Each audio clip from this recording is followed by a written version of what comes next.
নমস্কার বন্ধুরা, সকলকে স্বাগত জানাচ্ছি। আশা করছি সবাই ভালো আছেন।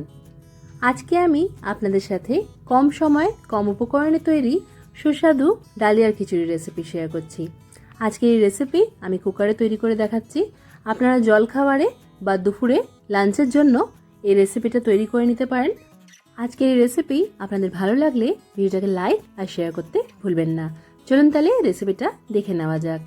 এই রান্নাটা তৈরি করার জন্য আমি এখানে এই বাটি মাপ করে নিয়ে নিয়েছি ডালিয়া। আমরা এখানে যতটা ডালিয়া নেব ঠিক ততটা পরিমাণেই নিয়ে নিতে হবে ডাল। আমি আজকে এই রান্নার জন্য দু ধরনের ডাল ব্যবহার করছি, মানে আমি নিয়েছি মুগ আর মসুরির ডাল। এই সব কিছুকে ভালো করে জল দিয়ে ধুয়ে জলটা ফেলে দিয়ে প্রায় 10 মিনিটের জন্য পরিষ্কার জলে এটাকে ভিজিয়ে রাখতে হবে। তারপর এখানে আমি জলের থেকে তুলে জল ঝরিয়ে রেখে দিয়েছি। এবার বাকি রান্নাটা করার জন্য একটা কুকার আমাদের মাঝারি আঁচে বসিয়ে নিতে হবে। তার মধ্যে প্রায় 2 টেবিল চামচের মতো সর্ষের তেল ভালো করে গরম করে নিতে হবে। তেল ভালোভাবে গরম হয়ে গেলে দুটো বড় তেজপাতা ছেড়ে দিয়ে দিতে হবে।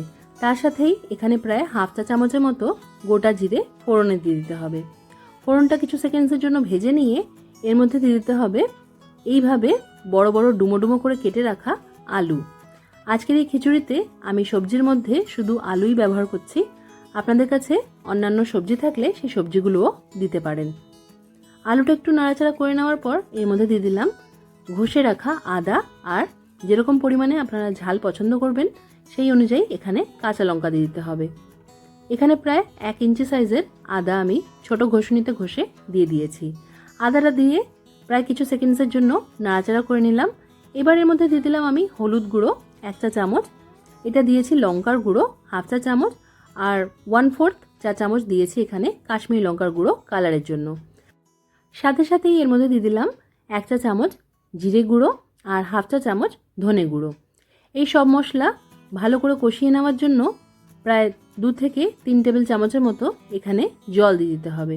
জলটা দেওয়ার পর সব কিছুকে খুব ভালো করে মিশিয়ে নিয়ে মাঝারি আঁচে 1 মিনিটের মতো কষিয়ে নিতে হবে। তো প্রায় 1 মিনিটের মতো কষানো হয়ে গেছে। এবার এর মধ্যে দিয়ে দিলাম আমি টমেটো। এখানে একটা বড় সাইজের টমেটো এইভাবে বড় টুকরো করে কেটেই দিয়ে দিয়েছি।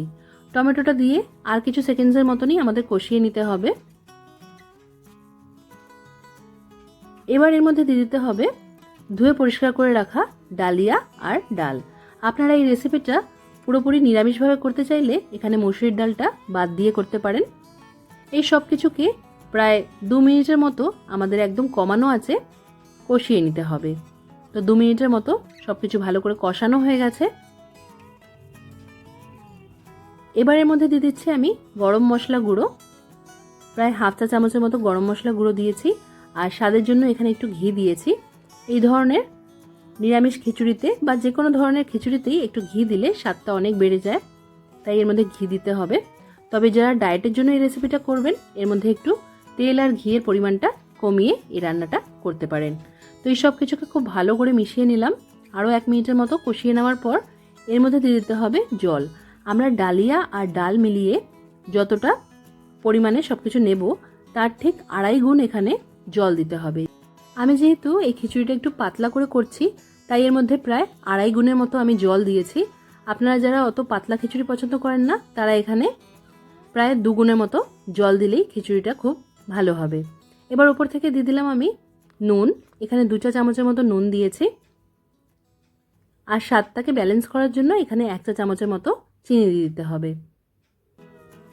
এবার নুন আর চিনিটা দেওয়ার পরও এটাকে আরেকবার ভালো করে তলা দিয়ে এইভাবে খুন্তি দিয়ে নাড়িয়ে নিতে হবে।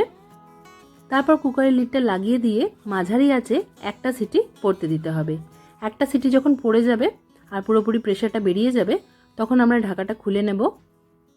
এবার কুকারের ঢাকাটা সরিয়ে রেখে একটা হাতা দিয়ে খিচুড়িটা এইভাবে তলা দিয়ে তুলে ভালো করে মিশিয়ে নেব।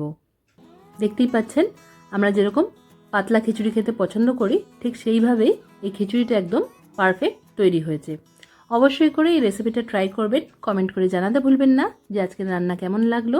আজকের মতো এখানেই শেষ করলাম। সবাই খুব ভালো থাকবেন আর সবাইকে খুব ভালো রাখবেন। ধন্যবাদ।